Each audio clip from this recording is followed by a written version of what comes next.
Hi, today we're going to cover chapter 6 on the network layer.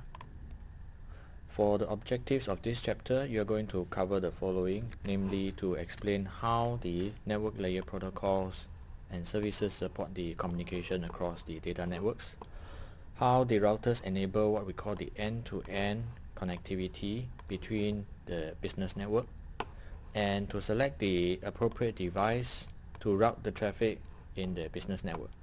And finally, and most importantly, to know how to configure a router with the basic configurations. So this chapter, this is the few points that we're going to cover. So for the network layer is actually OSI network 3, layer 3 network. Okay, it provides the services to allow the end devices to exchange data across the network. In order to do this, it has to accomplish the 4 basic processes, namely the addressing and devices, encapsulation of data, routing of information, and finally the de-encapsulation of the data packet. So for network layer, there are many different protocols available. The most common one that we are using now is the IPv4 or IP version 4. This is going to be replaced by the new IPv6 or version 6 due to the depletion of the IP addresses. Other IP protocols that have been used so far are the IPX, the AppleTalk, as well as the DECnet, which are all legacy protocols. So let's take a look at the components of the IP packet in a TCP/IP protocol. So in general, the IP packet consists of what we call the header, and the data is actually broken up into different segments. So what happened is, in order to transport the information from one end to the other, we have to break it up into smaller parts known as segments, and these are appended with the IP header so that they know how to reach their destination.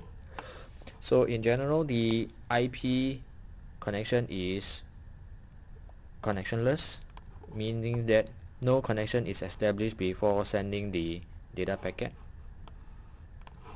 It is actually what we call a best effort transmission, which is actually unreliable because there is no guarantee. Okay, there is no way to guarantee the packet delivery.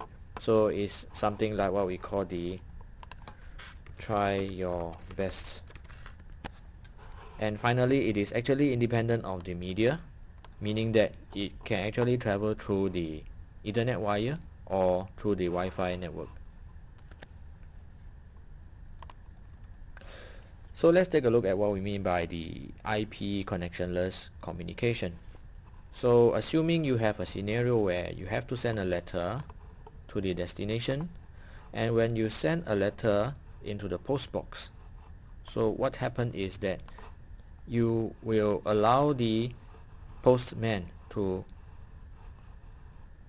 choose different ways to send your letter to the destination. Okay, so you do not know, okay, you are the sender, you do not know if the receiver is present or not. Okay, you do not know your friend is in your house or not, and you also do not know whether has the letter arrived at the destination, and you also do not know whether the receiver, your friend, has already opened up and read the letter. On the other hand, the receiver also do not know when is your letter going to come. So this is essentially what we call the connectionless communication, because in between the connection from the sender to the receiver, there is no way to know how to reach the destination or whether the status of the letter has reached the destination. Let's take a look at this characteristic of the IP protocol known as the best effort delivery. So what we mean by best effort delivery means that the IP protocol will try its best to send the packet from the source to the destination. Okay, so what happened is, assuming you have 3 packets from the sender side, So these 3 packets are sent through the network in different paths and reach the destination. But the problem is the IP protocol may end up having some packets lost on the way. Okay, and these packets are not guaranteed by the IP protocol. So in order to cover this management of tracking and ensuring the delivery is actually handled by other protocols in different layers.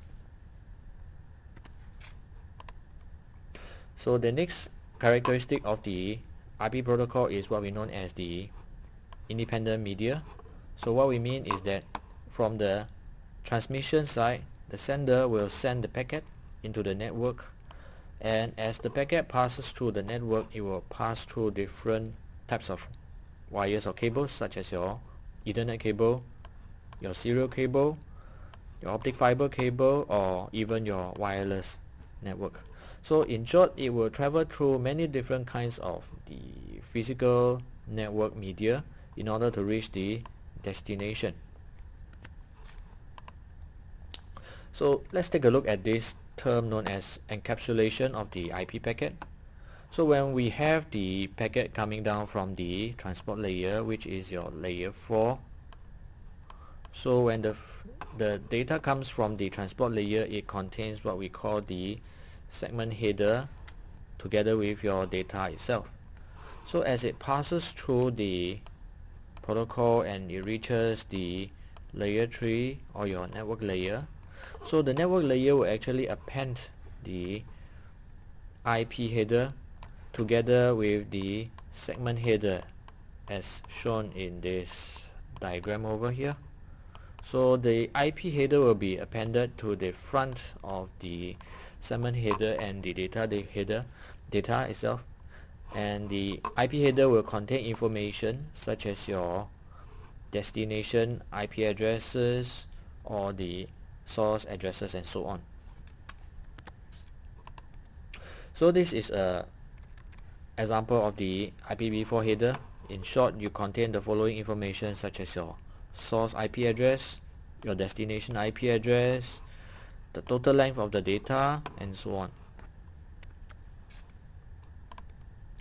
The IPv4 header contains such things as the checksum for the header in order to check that the data is actually valid, and it also have other header information such as your flags and fragments offset to allow the packet to be arranged in the correct order when it reaches the destination. So the main problem about the IPv4 network is that it is actually going to be depleted because we are going to run out of IP addresses, and the internet routing table is getting way too large, and when the internet routing table is too large, it will actually slow down the network. It will slow down the network, meaning that your network is slower and slower by the day.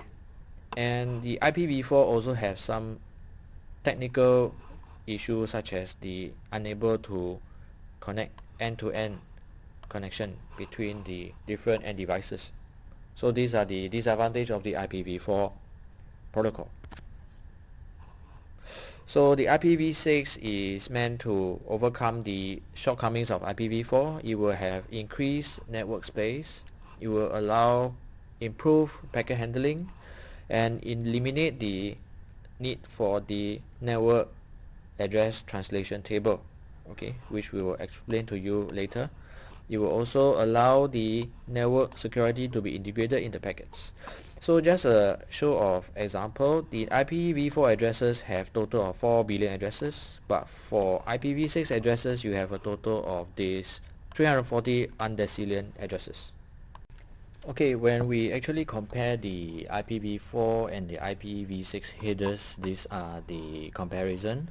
So on the left hand side, the IPv4 header consists of many different fields such as your types of service, your total length, and so on, time to live.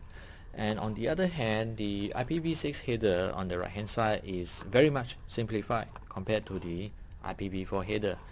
It only consists of a few fields and mainly for the source and the destination addresses. So the IPv6 header, if we take a look in detail, it consists of the following: the version number, the traffic class, and payload length, and so on.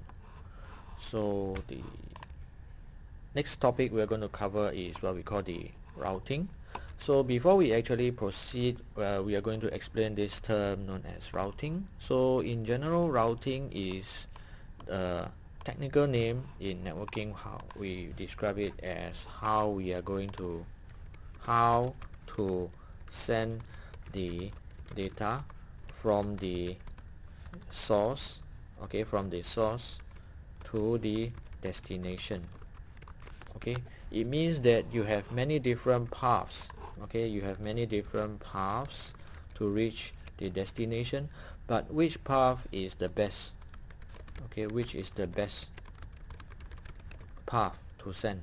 Okay, and best path, you have different criterias that you have to decide, namely your, for example, the data speed of the path speed, and you also consider other criteria such as your reliability of the path, and so on. So this is a generic overview of what we call routing. Okay, the routing in general consists of the transmission of information between different networks. So in networking term, we have a specific word known as the packet forwarding. So this means that how to forward the packet from the source to the destination.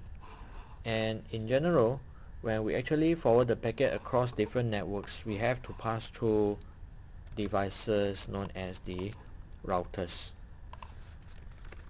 Okay, so the router is actually a equipment that is the main guardian of the network. So in this case, the R1 router is actually the guardian between the two networks, 192.168.10.0 and the other remote networks outside.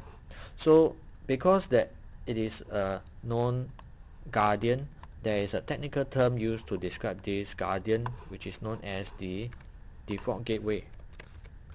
So the default gateway is actually a technical term to describe this router that is sitting at the border of the network over here, and this router will be the gatekeeper or the guardian to ensure that the information coming in and going out of the network is correct.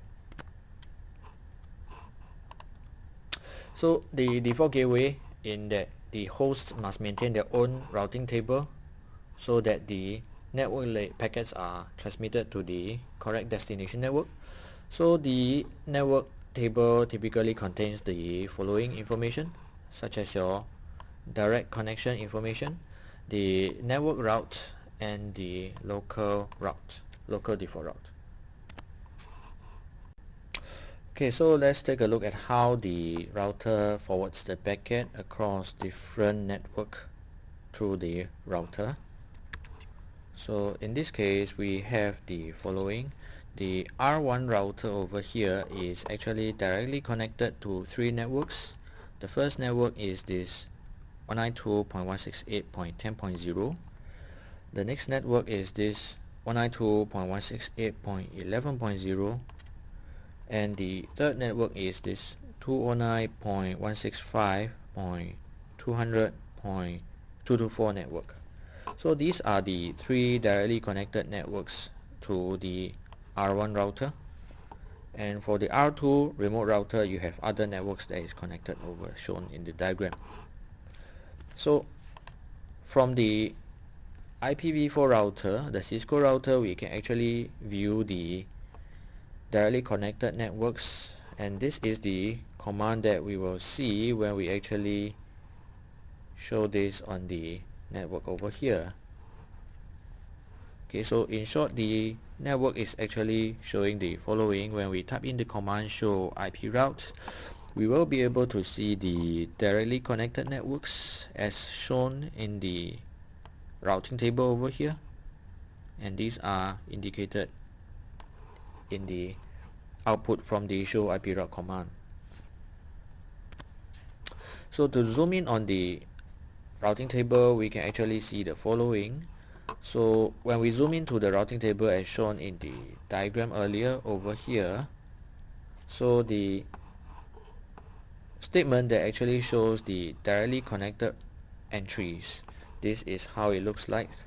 When we have the left hand side, the part A, you have two different values, namely the C or the L. So the A shows the how the network is learned by the router. In C, it means that it is actually directly connected to the network. The network name is 192.168.10.0/24, and it is through this interface known as the Gigabit Ethernet 0/0. So this interface is actually represented in the diagram over here, and this R1 router learns of this network in the routing table over here. Okay, so for the part B is the destination network, how it's connected, and C shows the interface. So for the remote network, it is actually illustrated in the routing table in the following way. So for the remote network through R1 itself, the remote network we are going to look at is this 10.1.1.0 network. So the entry in the routing table is shown in the following way. You have the remote network address 10.1.1.0, which is here, and it is actually connected via the 209.165.200.226 interface, which is shown over here. Okay, and you have other information such as your 90 slash a number below, which is actually represented by the routing protocol, and finally you also have the information such as your 0000 interface, which is actually the exit interface from the router itself. So these are the information that you can gather for the remote network in the routing table. So the routing table also shows what we know as the next hop address. So in this case, you have the router R1, and in order to go to the remote network over here, the 10.1.1.0, you have to pass through a router known as R2. So the R2 router is your next hop address. So the next hop address in this case is actually this 209.165.200.226. So this is your next hop address. Having seen the routing table, so let's take a look at what exactly is a router itself. So a router is essentially a computer that actually is its own central processing unit or the operating system, and the router have many different kinds of memory, namely the random access memory, the read-only memory, and so on, NVRAM, and also the flash. So the purpose of each kind of memory are shown in the table below.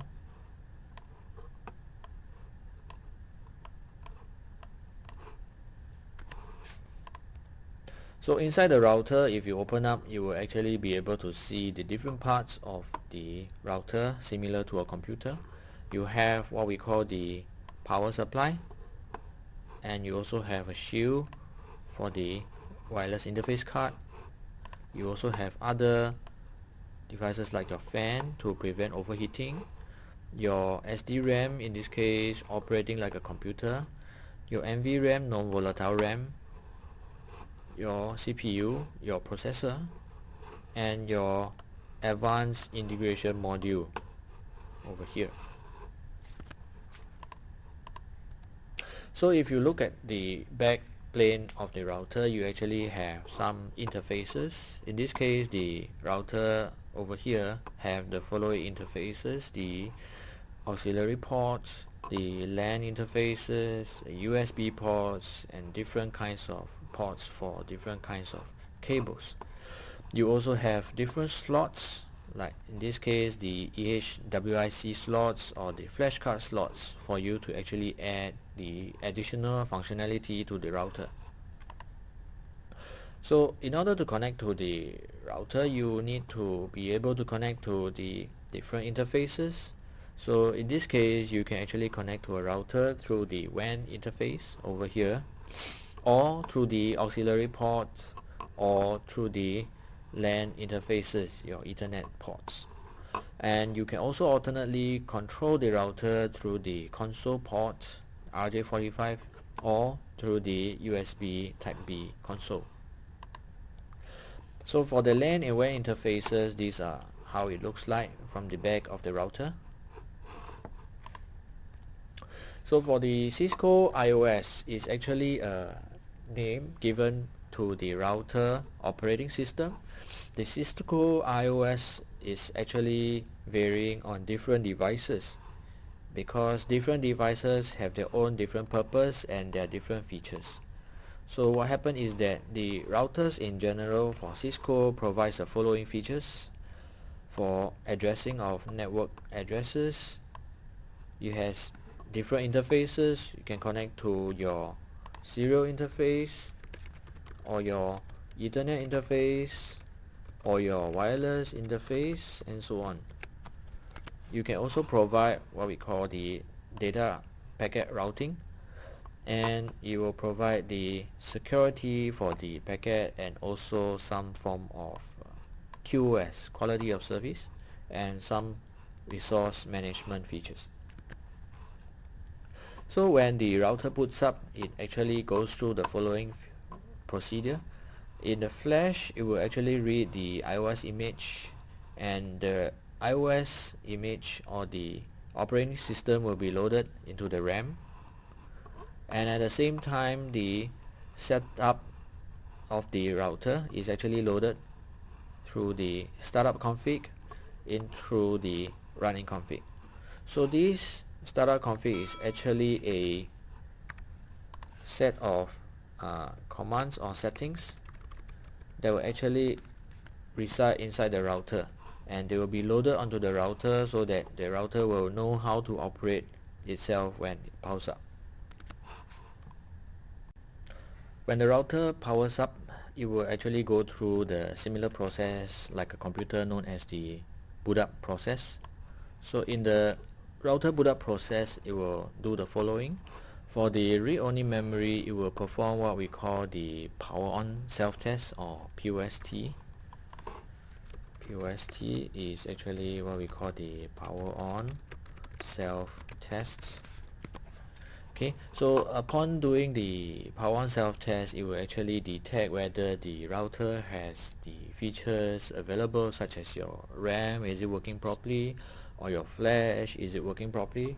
If all the hardware features are working properly, it will go on to perform what we call the ROM bootstrap, and loading the bootstrap, it will continue to load the operating system, the Cisco iOS or Internet Work Operating System, through the flash or through the TFTP server.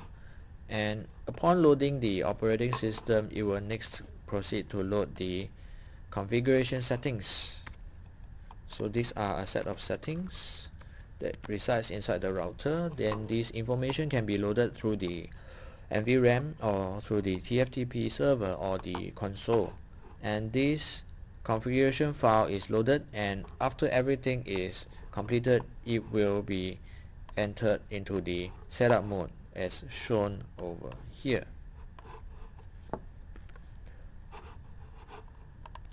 Okay, so how we actually see the output of the router boot up, you can actually type the following command known as the show version command. So the show version command will show you the information regarding the router hardware, such as your router software version number,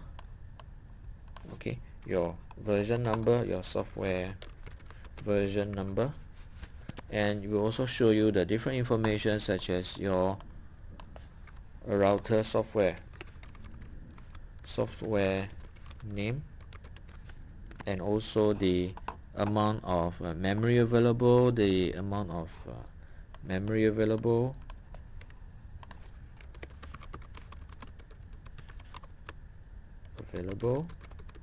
and also it can also show you the different kinds of interfaces available,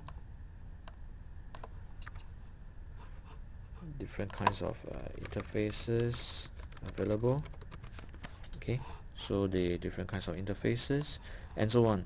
And it will also show you the different features that are already loaded into the routers, such as these features.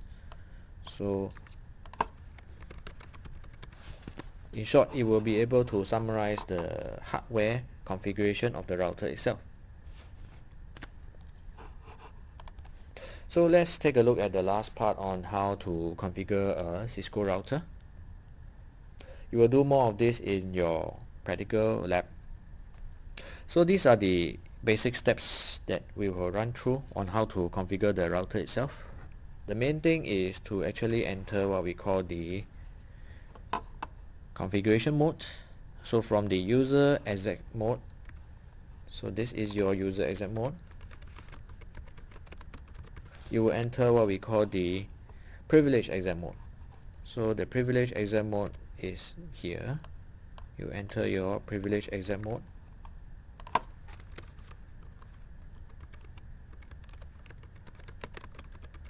So from the privilege exec mode, you will go into the configuration of the different router features, such as your host name inside your global configuration mode, and you can also configure different things such as your passwords, which is you will cover in the lab later on.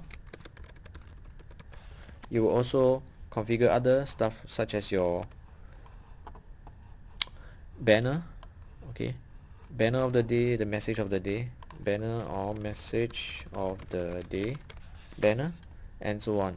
And finally, you can also back up your configuration. You can actually back up your configuration into your startup config. Back up your configuration. After setting up the router itself, you will need to be able to configure the router to connect to other LAN devices. And to connect to other LAN devices, you have to connect through what we call the interfaces. So in the router itself, as shown on the diagram over here, okay, your R1 needs to configure to connect to other devices such as your other switches. In this case, this is your switch, okay. You also need to be able to connect to other devices such as your other neighboring routers and so on. So all these connections need to go through what we call the interfaces. So all these interfaces are essentially your cables over here.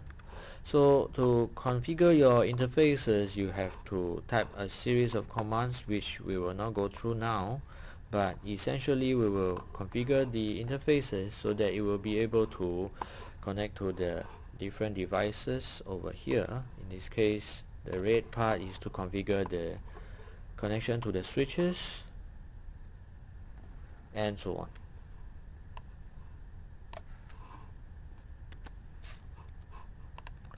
So the connection of the interfaces have to be verified. So in this case, the main way to verify our interface configuration, that means we want to test whether the interface is working or not. Okay, so how do we test or verify the interface is working or not? We will always do this thing called the ping test.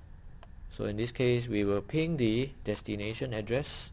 So in this case, we will actually ping the destination address of this remote router over here, and we will see whether the connection is successful. So in this case, when it says success rate is 100%, it means that our connection is successful. Alternatively, we can also see our connection through the other commands such as your show IP interface brief command, and you will be able to see whether the connection status of the different interfaces over here. So in this case, both the status and the protocol is valid for the gigabit Ethernet 00 and 01, so they are working, and the other side, the 0001, is not completely working because it is administrative down over here. So we also like to configure what we call the default gateway in the router network. So in certain networks, you do not need to have a default gateway. So for example, in this case, you have the network over here on the left hand side. The network that passes through PC1 to PC2, you do not need to have a default gateway, because the device over here, this device is the switch. The switch will be able to do the necessary transferring of information between PC1 and PC2 within the LAN itself. However, for other networks such as this network over here, you have to pass through the different different VLANs in the different switches. So in short, you need to pass through a router in the center over here. So this router will be the default gateway, and you need to configure your router to recognize the network between the PC1, PC2 and the PC3, PC4 over here.